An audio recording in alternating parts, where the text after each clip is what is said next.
В некотором царстве, в некотором государстве жил-был царь. И было у царя множество слуг, да не простых прислужников, а разных мастеров, и столяров, и гончаров, и портных. Любил царь, чтобы и платье у него лучше, чем у других было сшито, и посуда хитрее расписана, и дворец резьбой украшен. Мастеров в царском дворце видимо-невидимо было. Все они по утрам собирались к царскому выходу и ждали, кому какое дело царь на сегодня назначит. И вот случилось раз, что столкнулись у царского порога золотых дел мастер и столяр. Столкнулись и заспорили, кто из них свое ремесло лучше знает и чья работа труднее. Золотых дел мастер и говорит: посторонись! Да я первый. Да это я главнее. Я первый. Я первый здесь. Нет. Твое мастерство невелико. Ты над деревом сидишь, деревянные вещи режешь. То ли дело моя работа. Я все из чистого золота делаю. Любо-дорого поглядеть. Вот нехитро дорогую вещь сделать, коли золото само в цене. Ты вот из простого дерева сделай такую штучку, чтобы все кругом диву дались. Вот тогда я соглашусь, что ты мастер. Спорили они, спорили, чуть до драки не дошло. Да в это время царь входит. Услыхал он этот разговор, усмехнулся и приказал: сделайте вы мне оба по диковинке.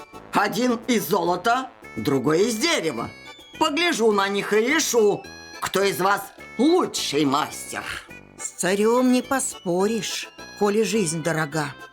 Пошли мастера из дворца, каждый к себе. Оба крепкую думу думают, как бы друг друга перегнать в мастерстве. Дал им царь неделю сроку. Через неделю приходят оба мастера во дворец, становятся в ряд с другими, ждут царского выхода. И у каждого по свертку в руках. Вышел царь и говорит: ну, молодцы, показывайте ваше искусство. А сам в бороду усмехается.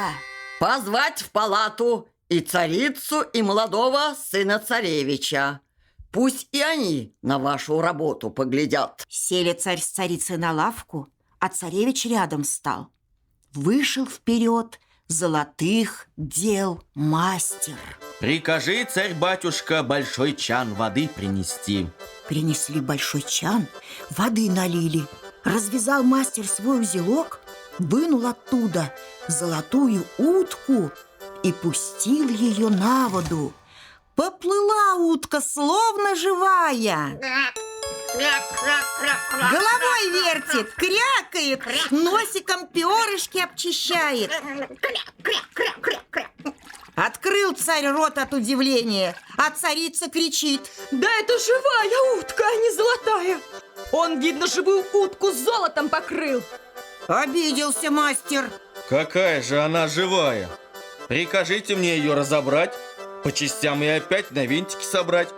Вынул он утку из чана, сначала ей крылышки отвинтил, потом голову, а после и всю на кусочки разобрал.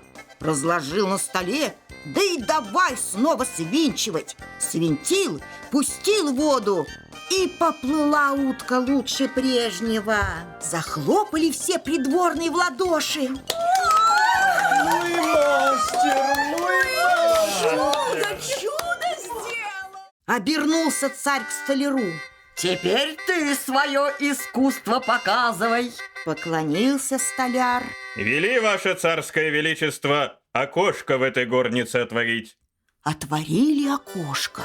Развернул столяр свой сверток, вынимает из него орла деревянного. Да так этот орел хорошо сделан был, что от живого не отличить. А столяр и говорит: Утка-то золотая только по воде плавает, а мой орел в облака подымается. Сел столяр на орла и повернул винтик. Поднял его орел и мигом вылетел по воздуху из царской палаты. Кинулись все к окнам, смотрят, рты разинули. А столяр над царским двором в воздухе разные круги делает. Влево повернет винтик, орел к низу летит. Вправо повернет, подымается. У царя от удивления корона на затылок съехала.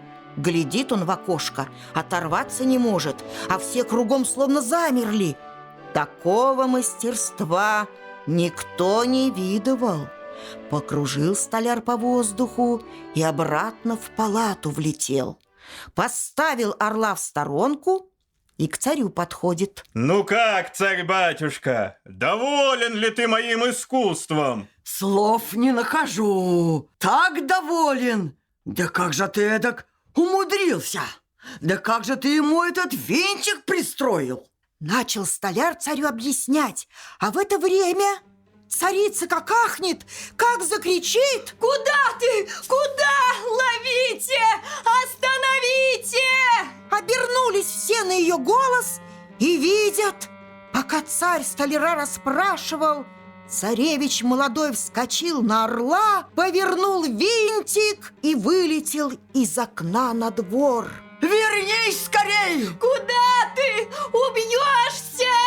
Кричат ему царь с царицей, а царевич махнул рукой, да и полетел через забор серебряный, которым дворец огорожен был.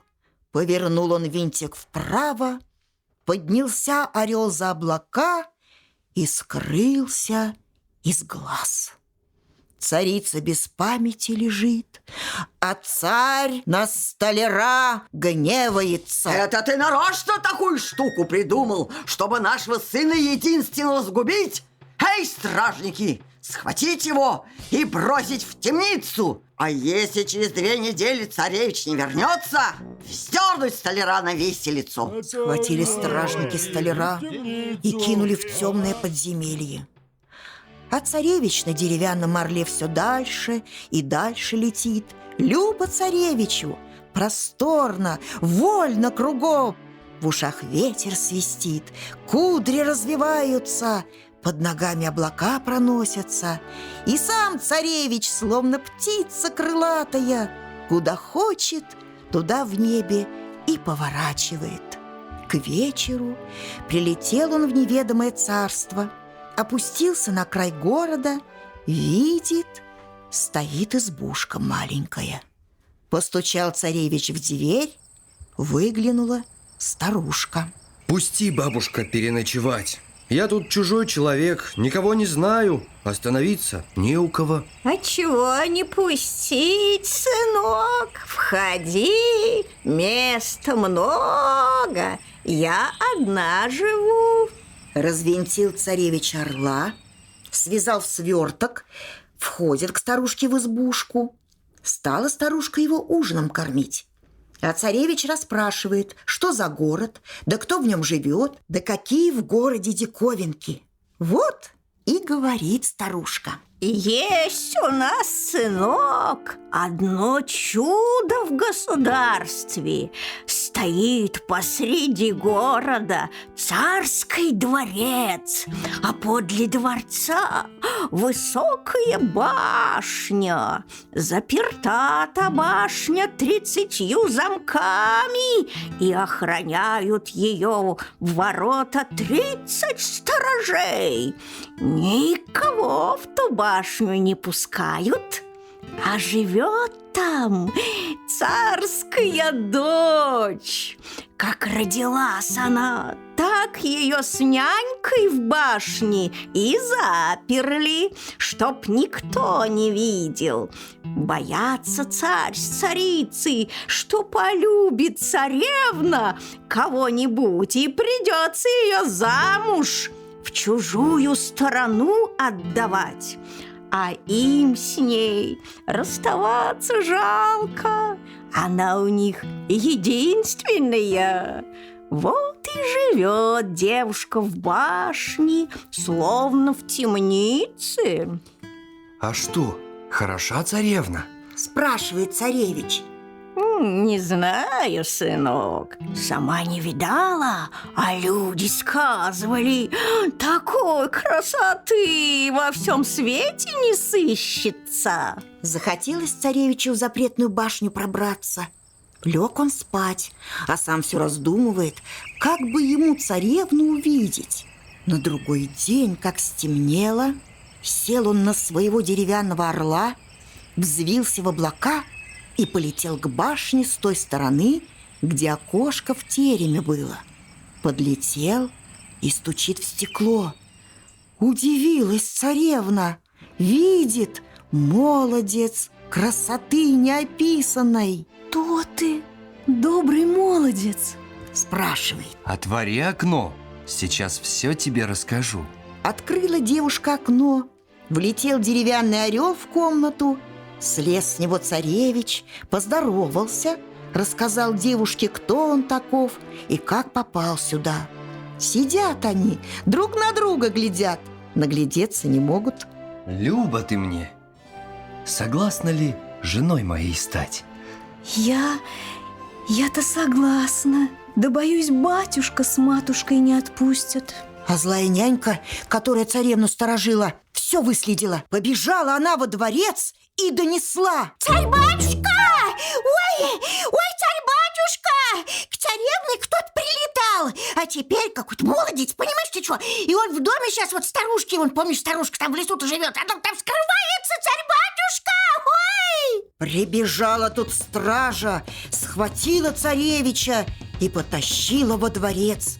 А там царь на троне сидит, гневается, дубинкой об пол стучит. Как ты такой-сякой разбойник осмелился мой царский запрет нарушить? Завтра казнить тебя прикажу. Повели царевича в темницу, бросили одного и крепкими замками заперли. Наутро весь народ на площадь согнали. Объявлено было, что казнить станут дерзкого молодца, который в башню к царевне проник. Вот уж и палач пришел, и виселицу поставили, и сам царь с царицей на казнь глядеть приехали. Вывели царевича на площадь, а он обернулся к царю и говорит: Ваше Величество, разрешите мне последнюю просьбу высказать. Ну, говори. Прикажите гонцу сбегать в дом к старушке, где я жил, сверток мой принести. Не мог отказать царь, послал гонца. Принесли сверток, а царевича в это время уже к виселице подвели, на лесенку поставили. Подал ему гонец сверток. Развернул его царевич, вскочил на деревянного орла, да и был таков. Взвился он над виселицей, над царем, над всей толпой. Ахнул царь. Лови его! Держи! Улетит! А царевич направил орла к башне, полетел к знакомому окошку, царевну подхватил и перед собой на орла посадил. Царевна, полетели! Теперь нам с тобой никакая погоня не страшна. И помчал их орел в государство царевича. А там бедный столяр в подземелье сидит, глаз с неба не сводит, не летит ли царевич обратно.